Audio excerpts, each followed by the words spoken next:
In August 1978, an ore deposit was discovered in the upper reaches of the Abakan River. Geologists from a helicopter saw a vegetable garden with potatoes. Where is he from in desolate places? The nearest village on the river is 250 kilometers away. Having landed, they found people who lived in pre-Petrine times interspersed with the Stone Age. With a splinter without salt bread. In 1982, Komsomolskaya Pravda journalist Vasily Peskov visited the Hermits. The country was read by the Lykov robinsonade. But there was a blank spot in the Taiga impasse. Peskov traced the 300-year-old path of the old believer family, the Volga region, Altai, Siberia. Why did the family live in the wilds of Abakan all alone? Agafya's father Karp Osipovich Lykov spoke of those years dully, indistinctly, with apprehension, wrote Peskov. He made it clear it was not without blood. Nicholas I abolished the persecution of old believers. But a revolution broke out, then collectivization. Many old believers remained in the village and created an agricultural cartel. And the Lykov brothers, Stepan, Karp and Evdokim, together with their father and 3 more families, moved to the upper reaches of the Abakan. They cut down 5 walled huts, hoping to survive the satanic times in the wilderness. Their village was called in the documents, Verkhnyaya Kurhakskaya Zamka. The author of the book, Lykovs, Dully, restored those dramatic events. His father, biologist Georgy Dully, was in charge of the scientific department of the Altai Nature Reserve. In 1930, by a decree of the Council of People's Commissars of the Rusfers, the Altai State Reserve was created. The hitch was on its territory. The authorities announced to the old believers that they were not allowed to live here, hunting and fishing were prohibited in the reserve. Projects scattered in all directions. Only Evdokim Lykov was allowed to stay, Ksenia's wife was expecting a child. In addition, he agreed to work in the conservation of the reserve. But there was an anonymous denunciation. They say, Lykov is a poacher, he will kill all the animals. Officers Rusakov and Klishchanov were sent to check the signal. The brothers were digging potatoes. Karp came to help Evdokim, and did not immediately notice the armed men. Black riding breeches and tunics, black pointed helmets on their heads. This form was introduced in the reserve recently. The Lykovs did not know about it. The brothers rushed to the hut. Rusakov raised his rifle. Don't shoot, they don't seem to understand who we are, shouted Klishchanov. But he shot Evdokim in the back. The wound was fatal. To shield themselves, the guards drew up a protocol, accusing the Lykovs of armed resistance. Karp refused to sign the false paper. The murder was reported to the area. The investigation was carried out superficially, no one was tried. Irritarties. Shot means guilty. In 1937, the NKVD raided the Lykovs. They asked in detail about the murder of Evdokim. It was decided to look into this story again. Karp was alert. The murderers of a brother can slander him during the investigation. They have more faith. That is why he took his family to the desert, the upper reaches of the Bolshoi Abakan. Mountains, Taiga, hundreds of kilometers without shelter and no roads. Here in August 1940, the observers of the reserve met him. They offered a job as a guard at the cordon. A large semi-detached house, a bathhouse, barns, government food. They promised to bring a cow and sheep. They said that their brother's killers had already been punished. It was a lie. The head of the science department of the Dully Reserve, the father of the author of the book, also participated in the negotiations. Karp's wife really wanted to move to the cordon, closer to the people. Children are growing. But Karp was categorically against it. Let us perish, how many people have been ruined, for what? Evdokim was killed and we will be harassed. And he moved even further into the Taiga.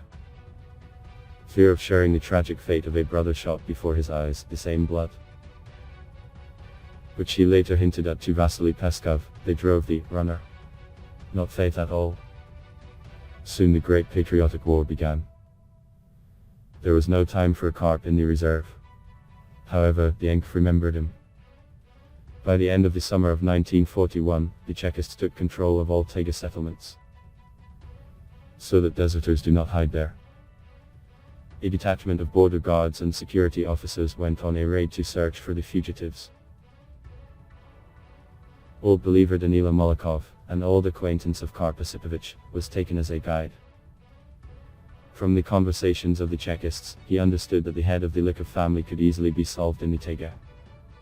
Karp noticed the detachment from a distance, and when Molokov fell behind, he called out to him. Danila said that a war had begun with the German. The NKVD were looking for deserters. Karp Osipovich urgently took his family into the impenetrable jungle of the upper reaches of the Abakan, the same Taiga dead end where the hermit Agafya still lives. In 1946, a detachment of military surveyors stumbled upon a refuge. It was put on the cards with the marks Lykov. Karp and son Savin led a detachment of cartographers across the pass. But, returning, the cautious Lykov urgently moved higher into the mountains, to the alternate airfield, where for 2 years there was a covered log house in case of sudden relocation. Peskov described the story of the visit of cartographers in the Taiga dead end. But Vasily Mikhailovich did not know the continuation of this story. The cartographers, of course, reported to the authorities about the meeting with the hermits. They told about their extreme poverty, their 3 children. Agafya was just born. The head of the Altai Nature Reserve was summoned to the regional party committee and made a suggestion: old believers are hiding from him, breaking the laws. The director proposed to relocate the Lykovs to the Abakan cordon, register Karp as a security guard, help the family. But the bureau of the regional committee decided to send the NKVD to the old believers. In winter, the detachment went to the upper reaches of the Abakan. The Chekists hoped that the Lykovs would not run away until spring. They hoped to catch them by surprise. But the hut was empty. In the summer of 1947, the NKVD horse detachment made another secret raid over the Abakan area. It turned out that all the old believers who fled to the Taiga from collectivization in the 30s sooner or later returned to the people. And nobody heard about the Lykovs, as if disappeared. It was clear that if we had found the Lykovs, the head of the family would have been in trouble, writes Altai, who was the conductor of the NKVD detachment. Lykov would have shared the fate of those who in those days dared to live differently, as it should have been. I mean that if he left the Taiga, he would have been arrested and brought to trial. Gradually, they began to forget about the Lykovs in the reserve. And the Chekists also have other concerns. And so no one would have found out about the Lykovs, if not for the geologists on the helicopter. I also want to add a few words from myself, studying the stories of Peskov and dully. There are a lot of contradictions and suppression. One feels that both of them were subjected to harsh Soviet censorship. None of them writes the truth about the death of the family of Abakan Lykov. And this is very strange. In addition, studying the biography of Tigray Dulky, who, in parallel with Peskov, described the history of the Lykov family, we see that the writer worked as an employee of the reserve and in his narration in every possible way praises the leadership reserve of those years. That is, people who sent 2 murderers to Abakan Lykov, and then covered up their actions. Also, we see that Tigray Dulky himself accompanied the NKVD workers who were looking for the Lykov family for repression. And all could be trusted after that. Did he write the whole truth? You cannot definitely believe. It is also impossible to believe the story of Peskov, Taiga Deadlock, which was edited by party censors. A big request to the viewers of our channel to write at least some information in the comments.